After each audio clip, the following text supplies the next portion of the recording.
Bonjour et bienvenue à Happiness Potential, le centre de la vitalité permanente. Oui, le 4 septembre marque la journée mondiale de la santé sexuelle. Oui, la santé sexuelle. Peut-on parler de santé sexuelle sans parler de vitalité? Non, non, non, non. Et là, c'est un sujet brûlant, la santé sexuelle, surtout en cette période, dans un monde où tout le monde court, justement. Mais il est important déjà de donner déjà des éléments qui caractérisent l'état des individus en ce moment. Le premier, c'est la santé mentale. La santé mentale qui regroupe le stress, la dépression, l'anxiété, l'angoisse, la frustration. Et c'est cet état-là qui diminue justement l'être au niveau de ses capacités émotionnelles et mentales. Le deuxième, le deuxième aspect qui diminue les personnes, c'est quoi? C'est les maladies métaboliques, c'est-à-dire le diabète, l'obésité, l'hypertension artérielle notamment, le taux de cholestérol élevé. Ces éléments diminuent justement les facteurs de santé sexuelle, les facteurs de bonne santé sexuelle. Le troisième élément, c'est la dénutrition, la malnutrition. Savez-vous qu'un déficit en zinc diminue les performances sexuelles, notamment chez les hommes?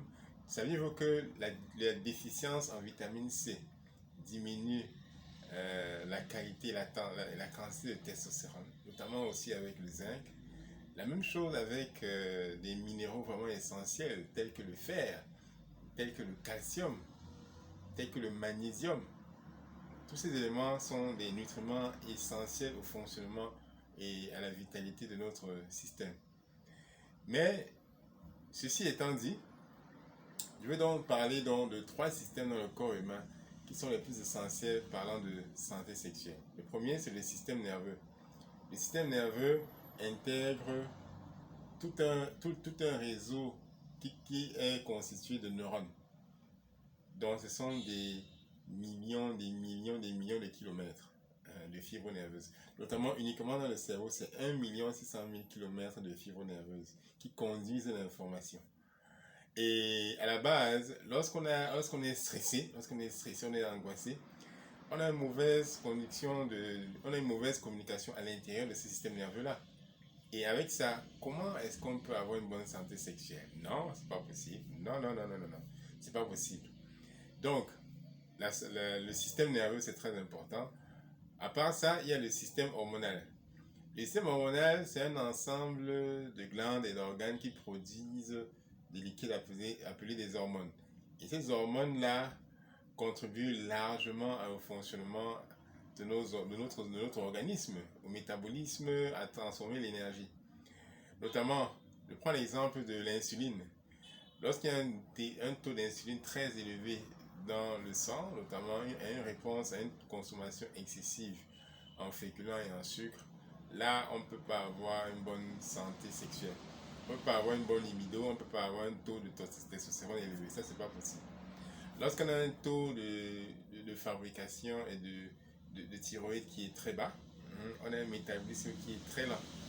Donc, on ne peut pas avoir une bonne santé sexuelle, notamment avec un métabolisme qui est très lent, le métabolisme qui est ralenti. Et là, on n'a pas assez d'énergie à la base. Ça, c'est déjà seulement au niveau hormonal. Ça, ce n'est que deux exemples au niveau hormonal. Là, je vais continuer avec le système cardiovasculaire, le troisième cardiovasculaire. Beaucoup de gens ont des palpitations, le cœur qui bat un peu très vite. Beaucoup de gens ont des artères qui sont obstruées, c'est-à-dire les artères qui sont quasiment bouchées. Il y a beaucoup de dépôts, de déchets au niveau des parois des artères. Et le sang aussi a tendance à être pollué. Donc avec ça, comment avoir une bonne santé sexuelle? Pourquoi? Parce qu'on dit que la circulation du sang est importante pour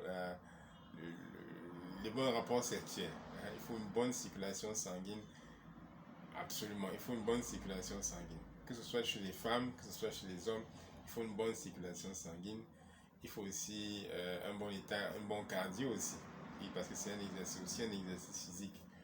Donc, il y a trois systèmes les plus importants, système nerveux, système hormonal, système cardiovasculaire. il faut aussi savoir que les nutriments les plus importants qui gèrent le cardiovasculaire, il y a notamment le potassium, il y a le magnésium. Donc beaucoup sont en déficience maintenant parce qu'ils sont stressés, et parce qu'ils sont stressés, ils éliminent justement ces nutriments. Donc, je vous invite donc à recentrer votre système de vie, votre nutrition, comment vous vivez, votre mode de vie, ce qui va contribuer à équilibrer ces trois systèmes d'abord. Lorsque vous avez l'équilibre du système nerveux, hormonal et cardiovasculaire, ça va contribuer au moins à 90% à avoir une bonne santé sexuelle. Par où commencer? Il faut faire l'état des lieux.